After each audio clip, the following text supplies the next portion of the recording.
इस वीडियो में हम डिस्कस करेंगे किसी भी ब्रिक वॉल को बनाने के लिए कितनी नंबर ऑफ ब्रिक्स रिक्वायरमेंट रहती है और उन ब्रिक्स को ज्वाइंट करने के लिए जो हम मोटार यूज कर रहे हैं उसकी क्वांटिटी हम किस तरीके से कैलकुलेट करते हैं। और जैसा कि हम सब जानते हैं मोटार 3 चीजों से मिलकर बना होता है, सीमेंट, सैंड एंड वाटर। तो यहाँ पर हम ये भी देखेंगे कि उस ब्रिक वॉल को बनाने के लिए जो हम सीमेंट यूज कर रहे हैं या फिर जो सैंड यूज कर रहे हैं उसकी क्वांटिटी हम किस तरीके से निकालते हैं, मतलब कि सीमेंट बैग कितने लगेंगे या फिर सैंड हमारा क्यूबिक फीट में कितना लगेगा। तो उन सब की भी आज हम कैलकुलेशन यहाँ पर देखेंगे और ये सभी जो कैलकुलेशन है वो आज हम एक्सेल शीट के अंदर देखने वाले हैं।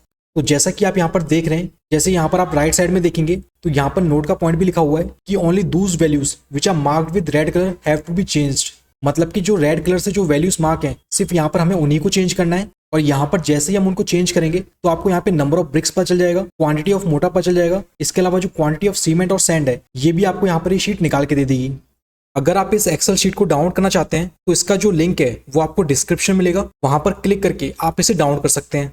अब इसमें सभी पॉइंट्स को हम एक एक करके देख लेते हैं। सबसे पहले पॉइंट की यहाँ पर अगर हम बात करें तो सबसे पहला पॉइंट यहाँ पर आता है स्टैंडर्ड साइज ऑफ ब्रिक। तो जैसा कि हम जानते हैं कि किसी भी ब्रिक का जो स्टैंडर्ड साइज है वो 19 centimetre bye 9 centimetre bye 9 centimetre होता है।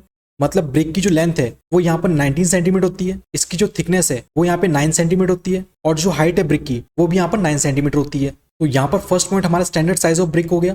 देन इसके बाद हमारा जो नेक्स्ट पॉइंट आता है that is size of brick. तो यहाँ पर हमने जो ब्रिक का साइज लिया है इसकी जो लेंथ है वो यहाँ पर 230 mm ली है, इसकी जो थिकनेस है वो यहाँ पे 115 mm ली है और इसकी जो हाइट है वो यहाँ पे 75 mm ली है। साइज ऑफ ब्रिक के अंदर आपको एक बात ध्यान रखनी है कि यहाँ पर आप जो ब्रिक का साइज लेंगे वो आपका वही सेम साइज होना चाहिए जिसकी आप यहाँ पर कैलकुलेशन कर रहे हैं। मान लीजिए ये हमारी यहाँ पर वॉल है और इस वॉल के अंदर जो हमने ब्रिक्स लगाई हैं उसकी साइज यहाँ पर 230 बाय 115 बाय 75 mm है।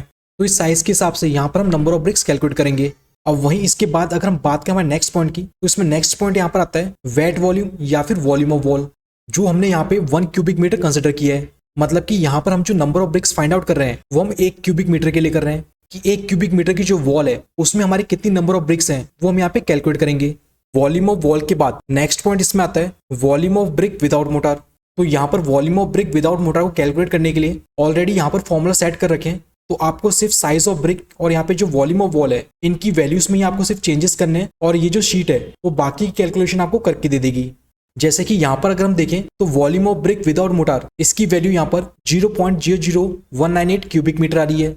और वहीं इसके बाद जो नेक्स्ट कैलकुलेशन की गई है वो यहाँ पर volume of brick with motor की गई है। तो volume of brick with motor निकालने के लिए यहाँ पे जो ब्रिक का साइज था उसके अंदर हमने लेंथ, थिकनेस और हाइट के अंदर 10-10 mm का मोटार एड ऑन कर दिया है, क्योंकि यहाँ पर जो ब्रिक का वॉल्यूम निकाल रहे हैं वो हम मोटार के साथ निकाल रहे हैं।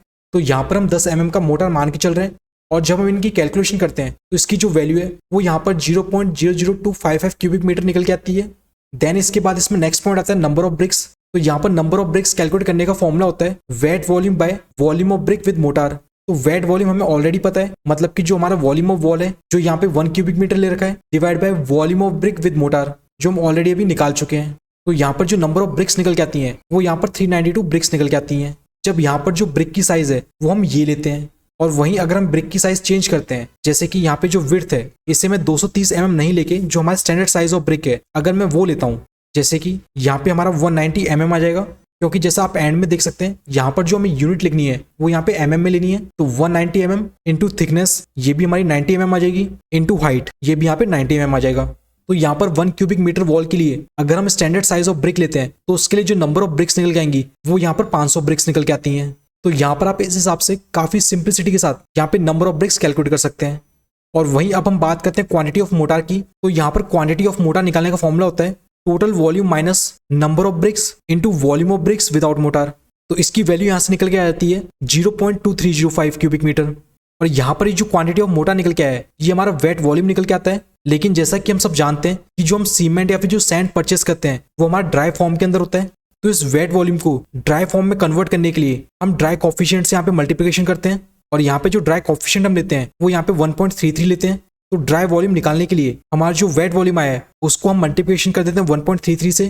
तो यहाँ पे जो वैल्यू निकल के आ जाएगी वो यहाँ पर आ जाएगी 0.30657 क्यूबिक मीटर।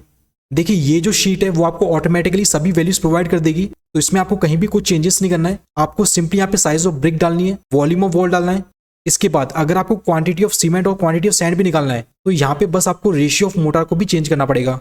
जैसे कि यहाँ पर हम जो ब्रिक वर्क कर रहे हैं वो यहाँ पर हम 1:4 का कर रहे हैं। 1 यहाँ पे सीमेंट को रिप्रेजेंट कर रहा है और 4 यहाँ पे सैंड को रिप्रेजेंट कर रहा है। तो यहाँ पर अगर हम देखें कि जो क्वांटिटी ऑफ सीमेंट है इसे निकालने का जो फॉर्मूला है वो यहाँ पर ratio of cement divide by sum of ratio into dry volume into density of cement divide by weight of 1 bag of cement.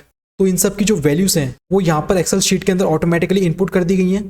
तो यहाँ से जो क्वांटिटी ऑफ सीमेंट निकल के आता है वो यहाँ से 2 बैग निकल के आते हैं और वहीं जो क्वांटिटी ऑफ सैंड है वो यहाँ से 8.66 क्यूबिक फीट निकल के आती है। और अगर आप मैनुअली कैलकुलेट कर रहे हैं तो उसके लिए यहाँ पर हम एक बार समझ लेते हैं कि जो रेशियो ऑफ सीमेंट है उसकी वैल्यू यहाँ पे 1 आएगी divide by sum of ratio. तो सम ऑफ रेशियो यहाँ से हो जाएगा 1 + 4 मतलब कि 5 into dry volume. Dry volume हम यहाँ से ऑलरेडी कैलकुलेट कर चुके हैं इंटू डेंसिटी ऑफ सीमेंट। तो डेंसिटी ऑफ सीमेंट हम सभी जानते हैं ये यहाँ पर होती है 1440 kg पर cubic metre divide by weight of 1 bag of cement जो यहाँ पर 50 kg लिया गया है। तो उससे यहाँ पे 2 बैग ऑफ सीमेंट निकल के आते हैं। अब यहाँ पर अगर हम देखें कि जो रेशियो ऑफ मोटार है इसमें अगर हम वेरिएशन करते हैं जैसे कि 1:4 की जगह अब यहाँ पर अगर हम 1:6 लेते हैं तो देखिए जो क्वांटिटी ऑफ सीमेंट है वो यहाँ पे हमारा चेंज हो गया। जहाँ पहले क्वांटिटी ऑफ सीमेंट 2 आ रहा था अब वो यहाँ पे 1 आ रहा है और जो क्वांटिटी ऑफ सैंड है वो भी यहाँ पे वेरी कर गया। अब यहाँ पर 9.28 क्यूबिक फीट आ रहा है, पहले ये आ रहा था 8.66 क्यूबिक फीट। तो कुछ इस तरीके से हम नंबर ऑफ ब्रिक्स कैलकुलेट करते हैं। इसके साथ साथ क्वांटिटी ऑफ सीमेंट और क्वांटिटी ऑफ सैंड भी हम कैलकुलेट करते हैं। इंजीनियर्स अगर आप कंस्ट्रक्शन या डिजाइनिंग फील्ड से बिलोंग करते हैं तो इंफ्रा स्किल अब लाया है आपके लिए एक ऐसा प्लेटफॉर्म जहां पर आपको मिलेंगी कंस्ट्रक्शन ई बुक्स और फॉर्मुलेटेड एक्सेल शीट्स जैसे कि excel sheets for bar bending schedule calculation, चाहे वो कॉलम का बीपीएस हो, स्लैब का बीपीएस हो या किसी और आरसीसी मेंबर का। इसके अलावा e book on thumb rule for construction, mistakes at construction sites and many more. So engineers आप हमारी वेबसाइट www.infraskillup.in से इन फॉर्मुलेटेड एक्सेल शीट्स और कंस्ट्रक्शन ई बुक्स को डाउनलोड कर सकते हैं। आप हमारे इंस्टाग्राम अकाउंट को भी फॉलो कर लीजिए जहां पर हम आपसे कंस्ट्रक्शन रिलेटेड नॉलेज शेयर करते हैं।